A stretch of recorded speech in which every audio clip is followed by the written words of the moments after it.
The lawyer who sent an innocent man to prison. What happened 14 years later will shock you. The heavy metal door slammed shut behind Max Coleman for the last time. He stood on the cracked sidewalk outside Riverside Correctional Facility, holding a clear plastic bag containing everything he owned. 14 years, 3 months, and 16 days. He had counted every single one. The world looked different. Cars had strange shapes. Everyone stared at glowing rectangles in their hands.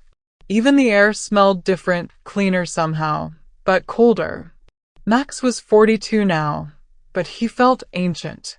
Prison had carved deep lines around his eyes and turned his brown hair gray at the temples. His shoulders had grown broader from years of push-ups in his cell, but his spirit felt crushed under the weight of stolen time. He pulled out a wrinkled piece of paper from his pocket.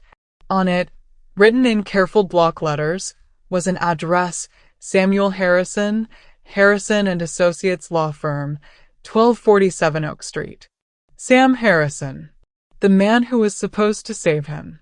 The man who had failed him. Max's jaw tightened as he remembered that final day in court. He had watched his lawyer fumble through papers, stammer during cross-examination, and ultimately watch as the jury declared him guilty. Guilty of a crime he swore he didn't commit. "You did your best," Max had told Sam that day, still believing in the system, still trusting that justice would somehow prevail on appeal. But appeals failed. Years passed. And slowly, through conversations with other inmates and their stories of lazy lawyers and hidden evidence, Max began to understand the truth. Sam hadn't done his best. Sam had thrown the case. The bus whizzed to a stop in front of him. Max climbed aboard, paid his fare with crumpled bills, and took a seat in the back. Through the grimy window, he watched the city pass by. New buildings rose where old ones used to stand. Everything had moved on without him. But Max Coleman was back now, and he had plans.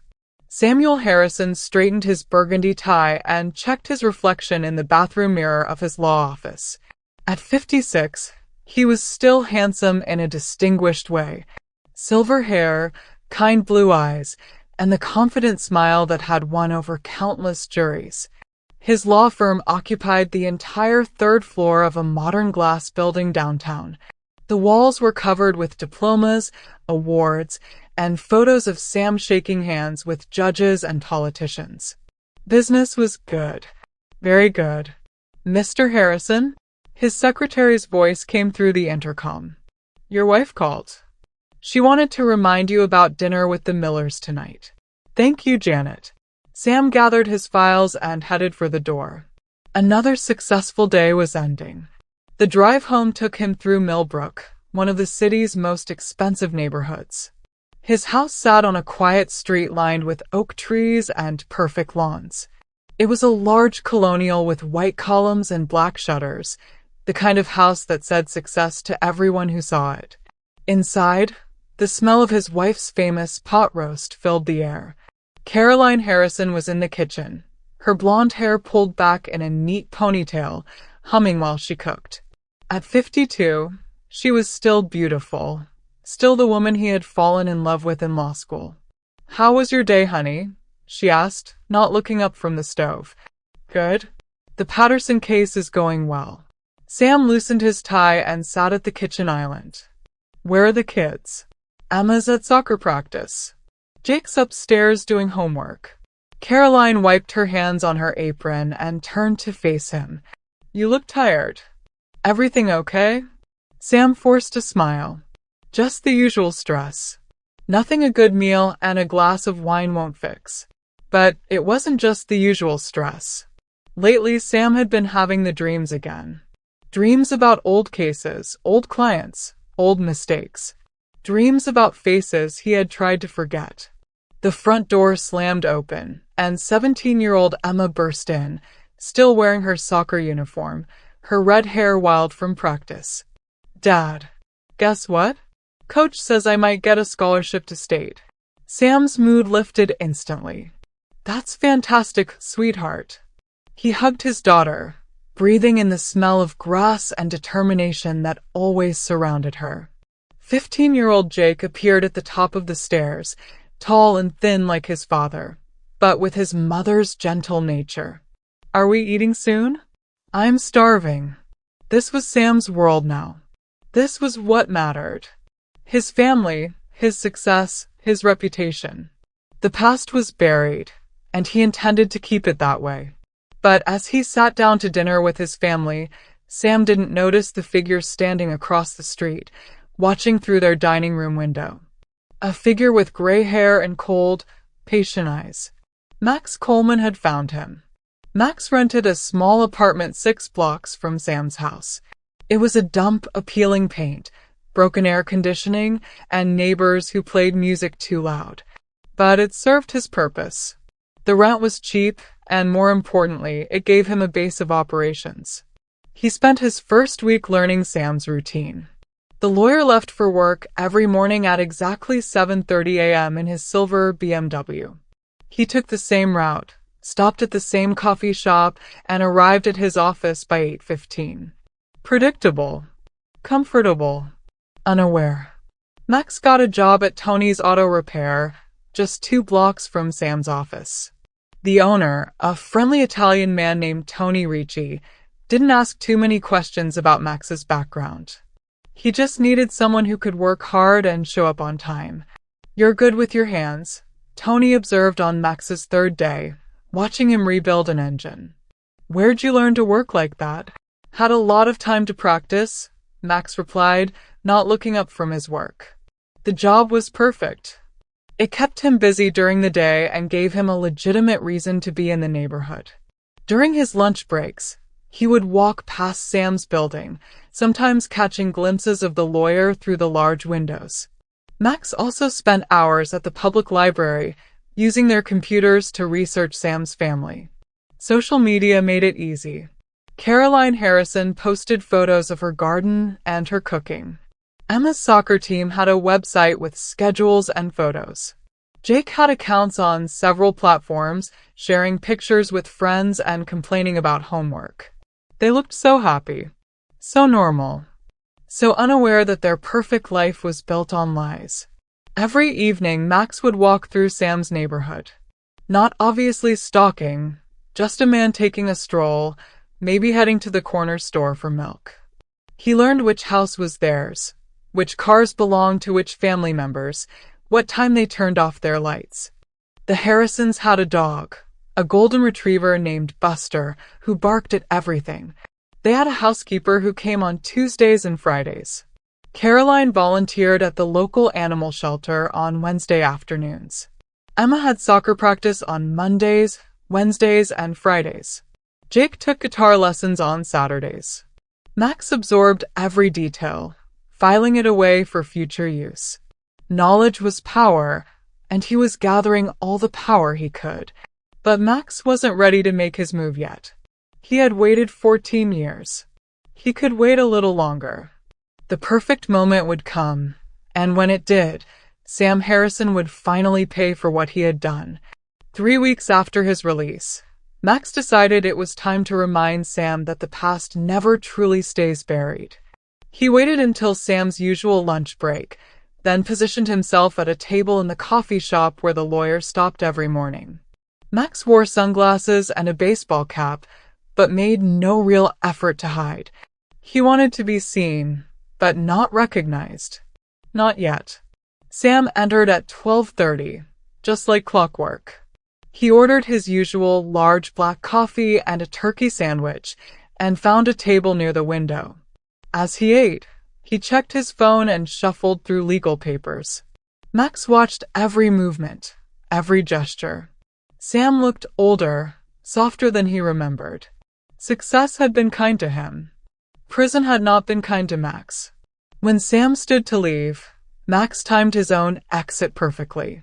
As the lawyer pushed through the door, Max bumped into him, not hard, just enough to make contact.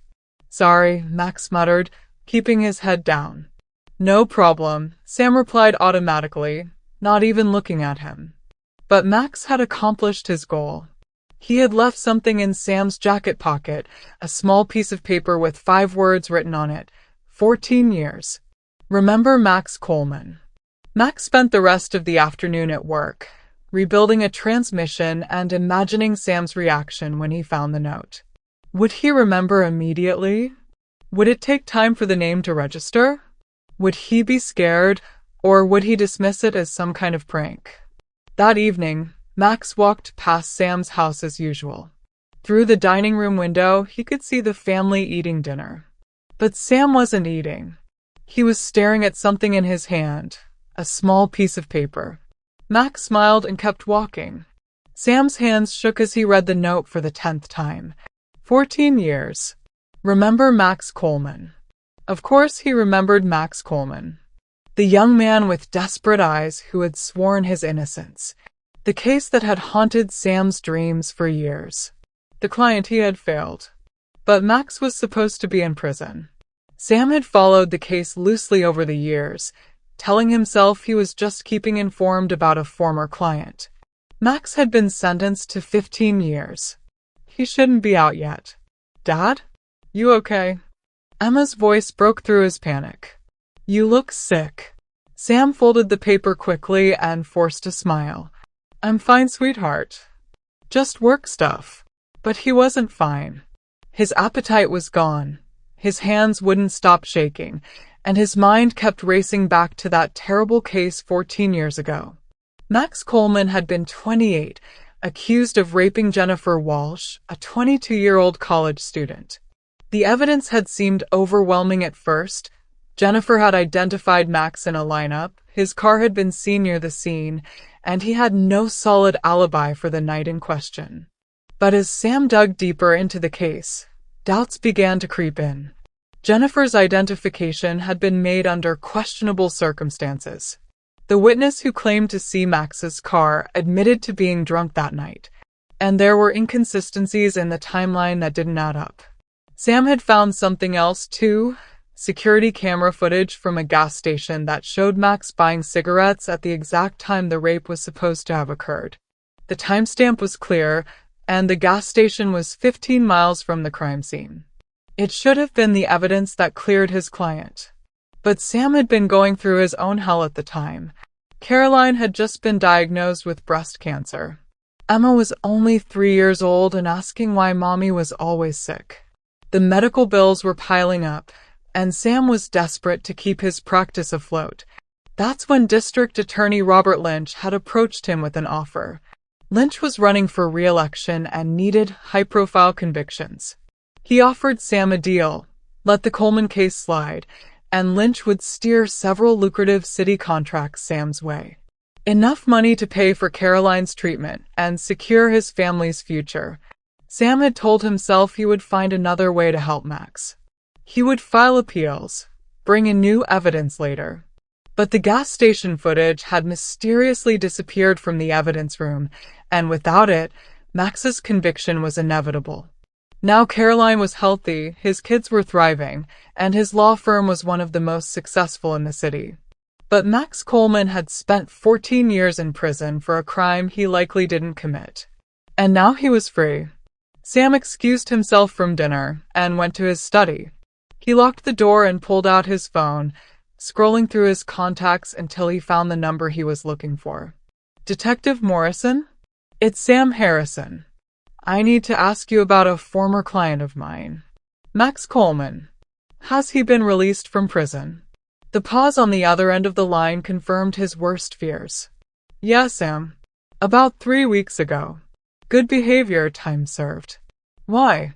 He causing trouble. Sam's mouth went dry. No trouble. Just curious. Thanks, Mike. He hung up and stared at the note again. 3 weeks. Max had been free for 3 weeks, and Sam had never known. The man could have been watching him, following him, planning God knows what. Sam thought about calling the police, but what would he say? That a former client had left him a note? That wasn't a crime. Not yet. But Sam knew Max Coleman. He remembered the anger in those young eyes during the trial, the way Max had looked at him when the guilty verdict was read. This wasn't over. This was just the beginning. Over the next week, Sam found himself looking over his shoulder constantly. Every shadow seemed to hide a threat. Every stranger on the street could be Max. But nothing happened.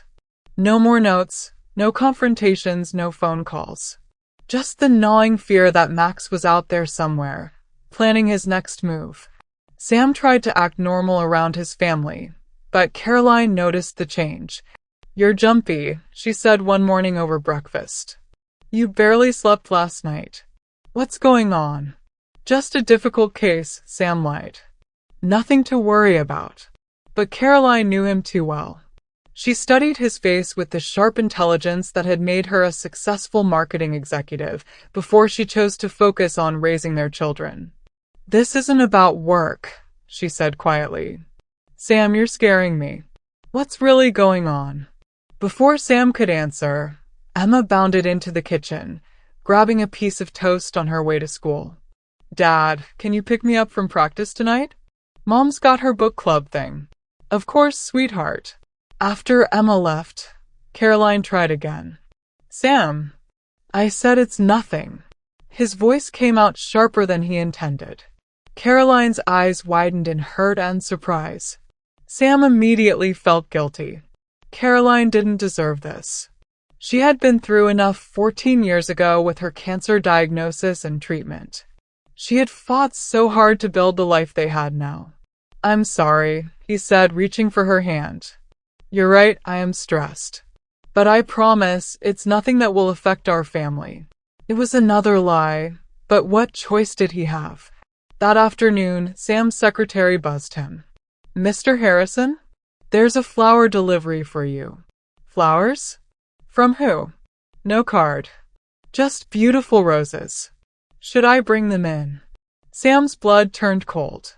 "What color are they?" "Black. Very unusual. I've never seen black roses before." "Black roses. The symbol of death and revenge." "Throw them away," Sam said quickly. "I'm allergic." But Sam wasn't allergic to flowers. He was allergic to the past catching up with him. That evening, as he picked up Emma from soccer practice, Sam couldn't shake the feeling that they were being watched. He kept checking his rearview mirror, but saw nothing suspicious. "Dad, you're being weird," Emma said, buckling her seatbelt. "You keep looking around like you're paranoid or something." "Just making sure we're safe, sweetheart." "Safe from what?" "We live in the suburbs. Nothing bad ever happens here." Sam wished that were true. As they pulled into their driveway, Sam noticed something that made his heart skip. One of his trash cans had been moved. Just slightly, but enough for him to notice. And the lid was askew, as if someone had been looking inside. "Go in the house," he told Emma. "I'll be right there." After she went inside, Sam approached the trash can cautiously. Inside, sitting on top of the garbage, was a photograph. It showed Emma at soccer practice, running down the field with the ball. The photo had been taken with a telephoto lens from somewhere in the trees behind the field. On the back, in the same block letters as the note, were 4 words, "Beautiful daughter. Stay safe." Sam's hands shook with rage and fear. Max had crossed a line. It was one thing to threaten Sam, but involving his children was unacceptable. But as Sam stared at the photo, he realized something that chilled him to the bone. Max wasn't just making threats. He was demonstrating how easily he could get to Sam's family. How he had been watching them, learning their routines, finding their vulnerabilities. The message was clear: I can reach your children anytime I want. Sam crushed the photo in his fist and stormed into the house. He had to do something to protect his family, but he couldn't go to the police without risking exposure of what he had done 14 years ago. He was trapped, and Max Coleman knew it. Sam couldn't take it anymore. After finding the photograph of Emma, he made a decision. He was going to find Max and end this, one way or another. He hired a private investigator named Pete Walsh, no relation to Jennifer Walsh, the victim in Max's case. Pete was a former police detective who specialized in finding people who didn't want to be found. It took Pete less than 48 hours to locate Max. "He's working at Tony's Auto Repair on 5th Street, Pete reported. "Lives in a crummy apartment 6 blocks from your house. Been keeping a low profile, but he's definitely watching you." Sam thanked Pete and paid him in cash. Then he made another decision that he would later regret. Instead of going to the police or hiring security, he decided to confront Max himself. The next evening, Sam waited in the parking lot of Tony's Auto Repair until closing time. He watched as the other mechanics left, until only Max remained, working alone under the hood of an old pickup truck. Sam got out of his car and walked into the garage. The sound of his footsteps on the concrete floor echoed in the empty space. Max looked up from the engine, and for a moment, neither man spoke. 14 years had changed them both, but the recognition was instant. "Hello, Sam," Max said quietly, wiping his hands on a dirty rag. "I wondered when you'd show up." "What do you want, Max?" Max smiled, but there was no warmth in it. "What do I want? That's a good question. What do you think I want? Money? Is that it? Because if this is some kind of extortion." "Money?" Max laughed bitterly. "You think this is about money? Sam, you cost me 14 years of my life. 14 years I can never get back.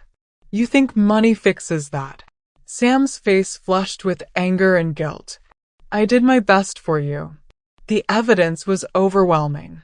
The jury never saw the gas station footage, did they, Sam? The words hit Sam like a physical blow.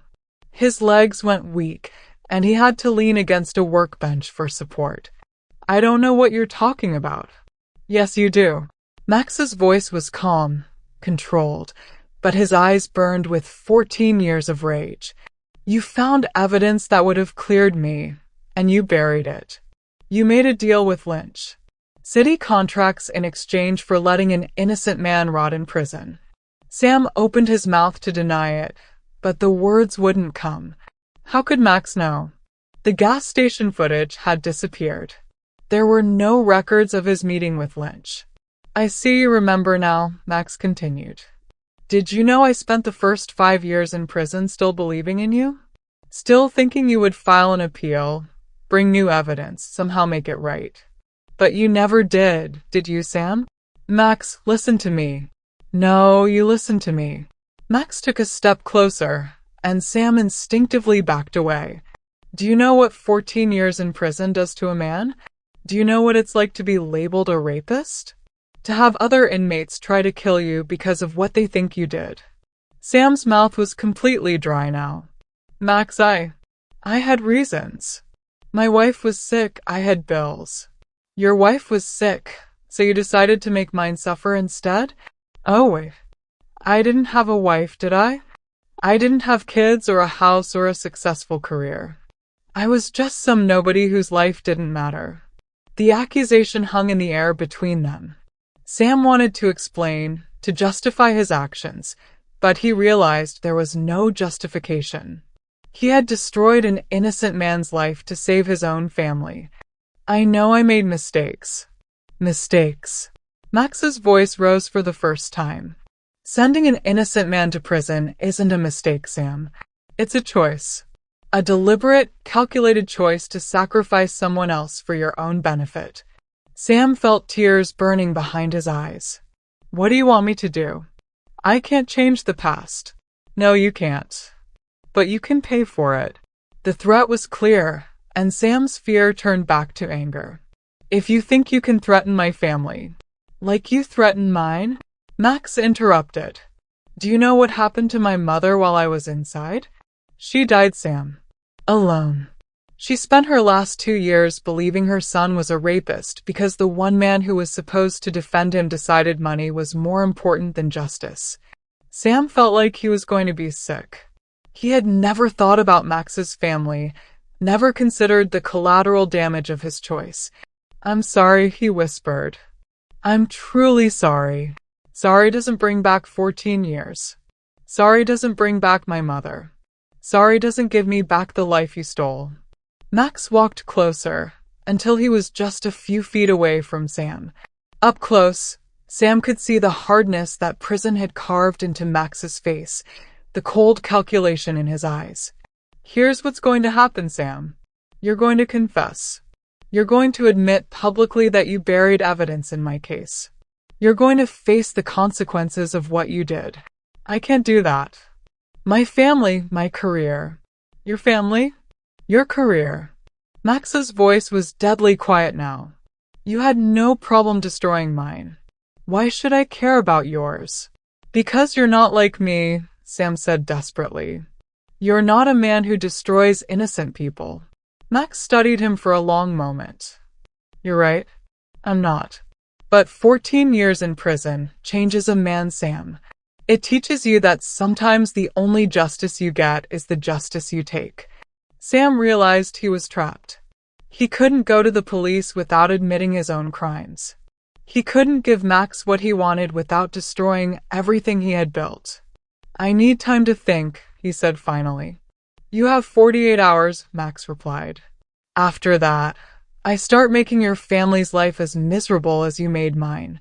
Sam turned and walked toward his car on shaking legs.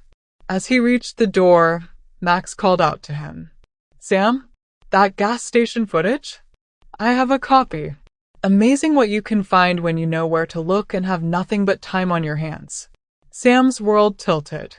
If Max had the footage, he had proof of Sam's betrayal. Real, undeniable proof. As Sam drove home, his hands trembling on the steering wheel, he realized his perfect life was about to come crashing down. The only question was whether he would be the one to destroy it, or whether Max Coleman would do it for him. Sam didn't sleep for 2 nights. He sat in his study, staring at the walls, trying to find a way out of the trap Max had set for him. But every option led to the same conclusion. His career was over, his reputation was ruined, and his family would suffer for his sins. On the second night, Caroline found him there at 3 a.m. Sam, this has to stop. You haven't eaten. You haven't slept. Emma asked me if you were sick. Jake thinks you're having some kind of breakdown. Sam looked up at his wife, the woman he loved more than life itself, and realized he couldn't keep lying to her. Sit down, he said quietly. There's something I need to tell you. For the next hour, Sam told Caroline everything. About Max Coleman, about the gas station footage, about his deal with Robert Lynch. He watched her face change from confusion to shock to disgust. When he finished, Caroline was silent for a long time. Finally, she spoke. You sent an innocent man to prison. I thought I could make it right later. You thought about us. About me and the kids. Caroline's voice was flat, emotionless. You destroyed a man's life to save ours. Caroline, please. I was desperate. You were dying. We had no money. I wasn't dying. Caroline's words cut through his excuses like a knife. I had cancer. I got treatment. I survived. But you? You let fear make you into someone I don't recognize. Sam reached for her hand, but she pulled away. Where is this footage Max has? I don't know. He didn't say. Caroline stood up, her face pale but determined. Then we need to find out. And then you need to do the right thing. Caroline, if I confess, I'll go to prison. I'll lose my license, my practice, everything we've built. Everything we built on a lie. Caroline's voice was steady now, filled with a strength Sam had forgotten she possessed. Sam, I didn't ask you to sacrifice someone else for me. I would never have asked you to do that. But the treatment, the bills, we would have found another way. We always do. Caroline looked at him with sadness in her eyes. The man I married would have found another way.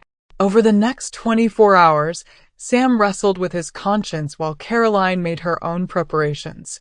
She withdrew money from their savings account, contacted a lawyer friend about potential consequences, and had quiet conversations with Emma and Jake about some difficulties Daddy might be facing at work.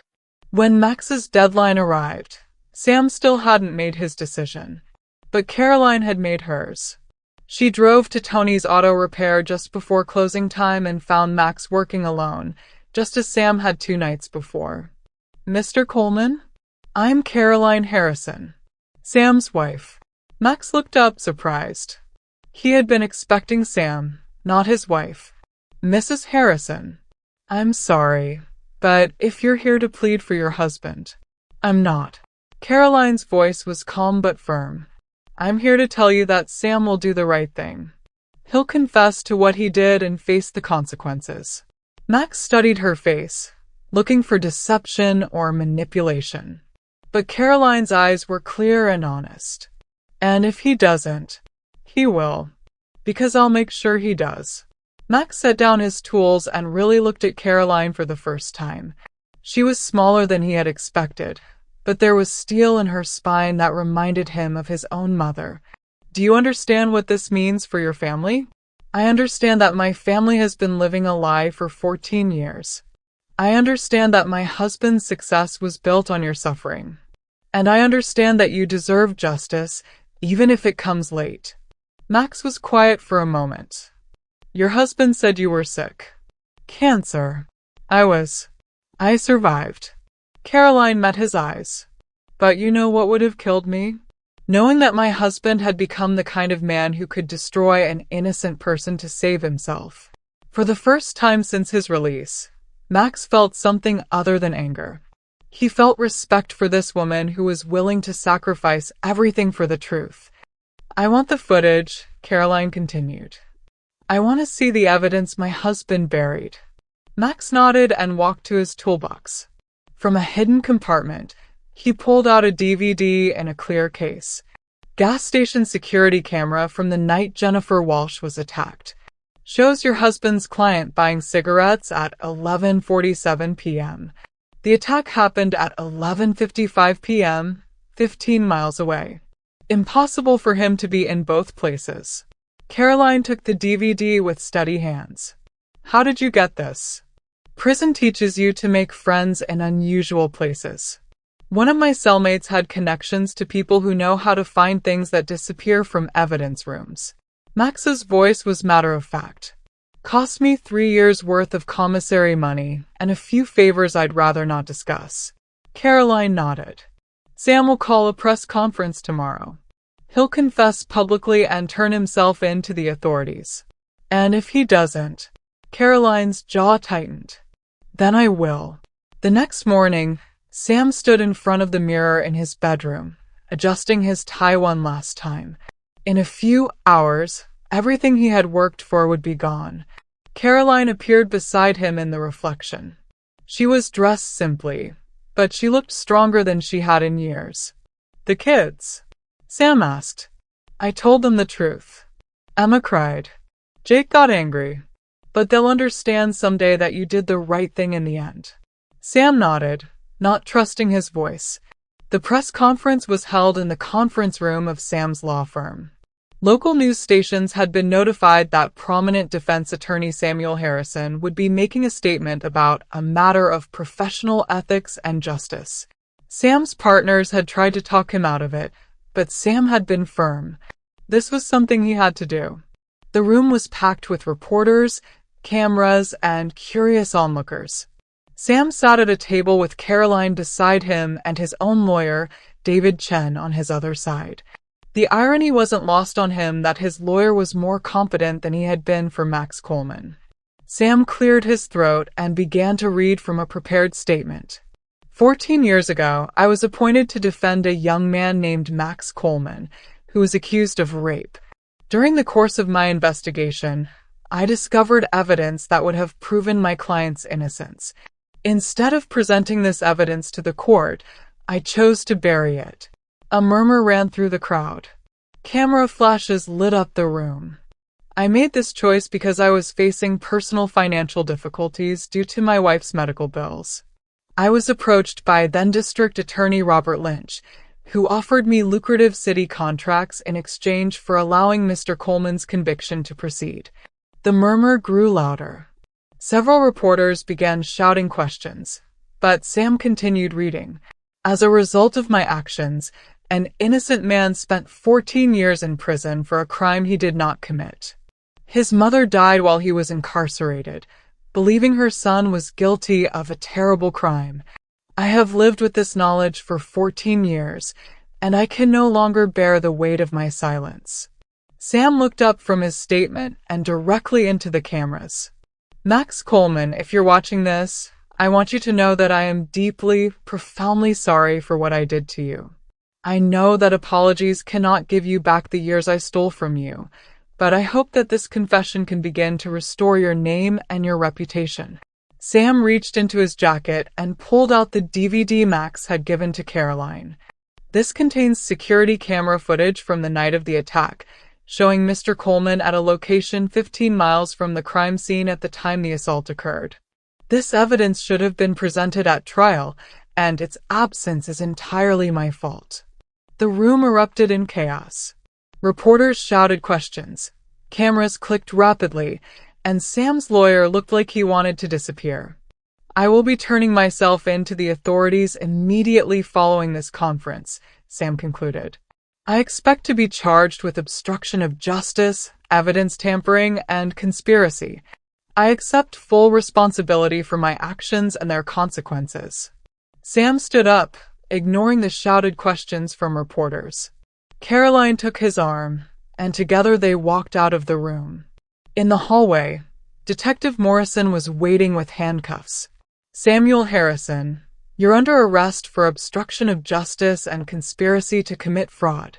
As the Miranda rights were read, Sam caught sight of a familiar figure at the back of the hallway. Max Coleman stood quietly, watching as the man who had betrayed him was finally brought to justice. Their eyes met for a moment, and Sam saw something he hadn't expected. Not satisfaction or triumph, but sadness. The sadness of two men whose lives had been forever changed by one terrible decision. 6 months later, Max Coleman sat in the visitor's room of the county jail, waiting. The man who walked through the door looked nothing like the confident lawyer who had once failed him. Sam Harrison was thinner, grayer, and his expensive suits had been replaced by an orange jumpsuit. They sat across from each other at a small table, neither speaking for several minutes. Finally, Sam broke the silence. "Thank you for coming." Max nodded. "Your wife asked me to visit. She's been writing to me. Caroline's a good woman. Better than I deserved. She's standing by you. Even after everything." Sam's eyes filled with tears. "I don't know why. Because she loves you. And because she knows that what you did doesn't define who you are." "Not entirely." Max leaned back in his chair, studying the man who had once been his enemy. "I spent a lot of years hating you, Sam. Dreaming about revenge. About making you pay for what you took from me. You had every right. Maybe. But you know what I realized? Hate is a prison too. I served 14 years in one prison, and then I was building another one in my heart." Sam looked up, surprised by the compassion in Max's voice. "Your wife helped me understand something," Max continued. "She showed me that you made a terrible choice, but you made it out of love for your family. That doesn't excuse it, but it explains it. And understanding why someone does something wrong is the first step toward forgiving them. I don't deserve your forgiveness. Maybe not. But I deserve peace. And I can't have peace while I'm carrying around all this anger." They sat in silence again, both men lost in their own thoughts. "What will you do when you get out?" Max asked. Sam had been sentenced to 5 years for his crimes, though he would likely serve less with good behavior. "I don't know. My law license is gone, obviously. I'll have to find some other way to make a living." Sam managed a weak smile. "I hear auto repair is honest work." Max actually smiled back. "Tony's always looking for good mechanics. Though I should warn you, the pay isn't nearly as good as what you're used to." "I think I can learn to live with less," Sam said quietly. "Money was never supposed to be the most important thing anyway." Max nodded. "Your kids." Emma got her scholarship to state. She's studying to be a social worker. Says she wants to help people who can't help themselves. Jake's doing well in school. They're both angry with me, but Caroline says they'll come around eventually. They will. Kids are more forgiving than adults sometimes. Sam leaned forward slightly. Max, I need you to know something. The city has agreed to pay you compensation for the wrongful conviction. It's not enough, nothing could be enough, but it's substantial. You won't have to work at Tony's forever if you don't want to. Max had heard about the settlement. $3 million for 14 years of his life. It worked out to about $550 per day of freedom stolen from him. I'm thinking about using some of it to start a foundation, Max said, to help other people who've been wrongly convicted. Maybe hire some honest lawyers to take their cases. Sam's eyes lit up for the first time since Max had entered the room. That's a wonderful idea. Your wife suggested it, actually. She said you always wanted to do more pro bono work, but never had the time because you were chasing money. Caroline knows me better than I know myself sometimes. The guard announced that visiting time was almost over. Both men stood up. Sam. Max extended his hand. I forgive you. Not because you deserve it, but because I need to be free of this anger. Really free this time. Sam stared at the offered hand for a moment, then shook it with tears streaming down his face. Thank you, he whispered. Thank you for being a better man than I was. We're both better men than we were 14 years ago, Max replied. That has to count for something. Max Coleman stood in front of the newly renovated building that housed the Coleman Foundation for Criminal Justice Reform. The sign was simple but elegant, and it represented everything he had built from the ashes of his stolen years. In the 5 years since Sam's confession, Max had helped overturn 17 wrongful convictions. He had hired a team of dedicated lawyers, investigators, and advocates who worked tirelessly to right the wrongs of a flawed system. The foundation was funded by his settlement money, but it had also attracted donations from across the country. People wanted to support the idea that everyone deserved competent legal representation, regardless of their ability to pay. Max heard footsteps behind him and turned to see Sam Harrison approaching. Sam looked different, healthier somehow, despite the years in prison. He was dressed in simple work clothes, his hands showing the calluses of honest labor. The building looks great, Sam said, admiring the renovated storefront. Thanks. Tony did most of the work. He's become quite the contractor since you started working for him. Sam smiled. He's a good man. Gave me a chance when no one else would. After his release from prison, Sam had indeed gone to work for Tony Ricci. He had started as a basic mechanic but had quickly proven himself valuable. His attention to detail and analytical mind, the same qualities that had made him a successful lawyer, made him an excellent diagnostic technician. How are Caroline and the kids? Max asked. Good. Really good. Emma graduated last month, top of her class in social work. She's starting a job with Child Protective Services next week. And Jake. He's a senior in high school now.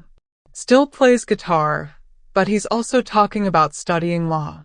Sam's expression grew complicated. He says he wants to be the kind of lawyer his father should have been. Max nodded. He will be. He's got good parents to learn from. They stood together in comfortable silence, watching people walk by on the busy street. Both men had found peace in their own ways, but their paths remained intertwined. I got a call from the Innocence Project yesterday, Max said. They want to partner with us on a case in Ohio. A man who's been in prison for 22 years for a murder he says he didn't commit. What do you think? I think we should take it. This is what the foundation is for. Sam turned to look at Max. Need any help? I'm pretty good at finding evidence that other people missed. Max considered the offer. Sam had been disbarred and could never practice law again, but his investigative skills were still sharp. More importantly, he understood the weight of responsibility that came with holding someone's freedom in your hands. I think I could use an investigator, Max said finally.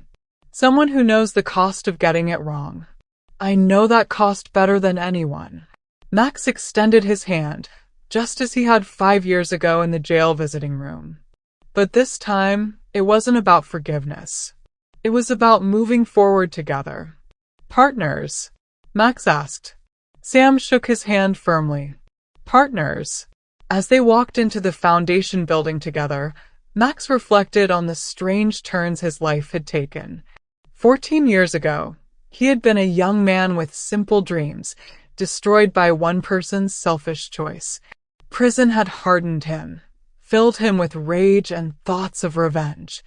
But revenge, he had learned, was just another kind of prison. True justice wasn't about making others suffer. It was about preventing suffering in the first place. The Coleman Foundation would help ensure that other innocent people didn't lose years of their lives to a broken system. And working alongside the man who had once betrayed him, Max had found something more valuable than revenge. He had found purpose. Outside, Caroline Harrison walked by with her golden retriever, Buster. She waved through the window at both men, and they waved back. Life had a way of bringing people together in unexpected ways, creating new families from the broken pieces of old ones. Emma Harrison pulled up in her used car, home from college for the weekend. She had forgiven her father, but more importantly, she had learned from his mistakes. Her career in social work was already making a difference in the lives of children who needed advocates. Jake Harrison was at school, practicing guitar in the music room and thinking about his future. He would indeed become a lawyer, but he would be the kind of lawyer who remembered that justice was more important than money, and that every client deserved someone who would fight for them with everything they had. The past could not be changed. 14 years could not be given back. A mother's death could not be undone. But the future was still being written, one case at a time, one life at a time, one choice at a time. And for the first time in nearly 20 years, both Max Coleman and Sam Harrison were writing their futures with purpose, integrity, and hope. Justice, it turned out, was not about revenge after all. It was about making sure that the mistakes of the past led to wisdom in the future. It was about turning pain into purpose and anger into action. It was about ensuring that everyone, regardless of their background, their resources, or their circumstances, had someone willing to fight for the truth. The Coleman Foundation would make sure of that. The end. We encourage you to like and subscribe to our channel if you enjoyed the video. Please share your thoughts in the comments section and explore our channel for a diverse range of content, including audiobooks, murder mysteries, psychological thrillers, and classic novels. We strive to provide comprehensive and engaging storytelling experiences. Your visit is highly appreciated, and we are confident you will find content to your liking.